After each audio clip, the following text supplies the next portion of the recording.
But Prophet Muhammad, peace be upon him, was the last and final messenger.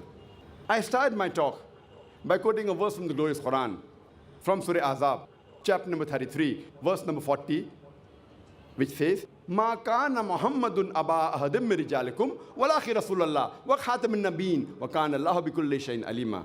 Muhammad, peace be upon him, is not the father of any of you men, but he is the messenger of Allah, and he is the seal of the prophets. Allah is all-knowing, full of knowledge. Because Prophet Muhammad, peace be upon him, was the last and final messenger of Almighty God, he was not sent only for the Muslims or only for the Arabs. Allah says in the Quran, in Surah Ambiya, chapter number 21, verse number 107, "Wama arsalnaka illa rahmatan lil alameen." We have sent thee not but as a mercy to all the worlds, as a mercy to all the creatures, as a mercy to the whole of humanity.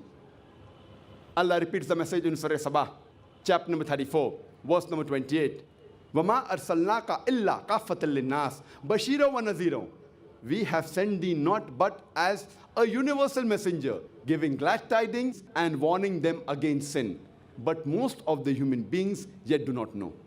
Because Prophet Muhammad, peace be upon him, was the last and final messenger, and no other messenger, no other prophet is going to come after him, that's the reason he was not sent only for the Muslims or for the Arabs, he was sent for the whole of humankind. We Muslims, because we believe that the glorious Qur'an is the word of Allah subhanahu wa ta'ala, is the last and final revelation of Almighty God, whatever the Qur'an says, we believe. That's why we also believe that Prophet Muhammad, peace be upon him, is the last and final messenger, and we also believe that he was sent for the whole of humankind. But most of the non-Muslims in general, they do not believe that the Quran is the word of God. That's the reason they may not agree that Prophet Muhammad, peace be upon him, is the last and final messenger of God and was sent for the whole of humanity.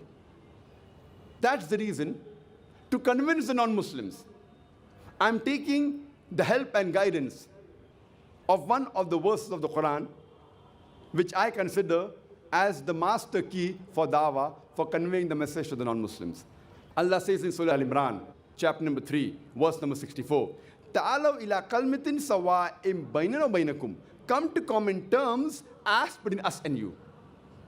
When we are speaking with different types of people, the best way is, as the Quran says, come to common terms as between us and you. So let us analyze what do the various religious world scriptures have to speak about Prophet Muhammad, peace be upon him. So the non-Muslims, if they believe in these scriptures, which they follow, if it's mentioned in the scriptures, if they consider it to be the word of God, then they have to even believe in the message of these scriptures.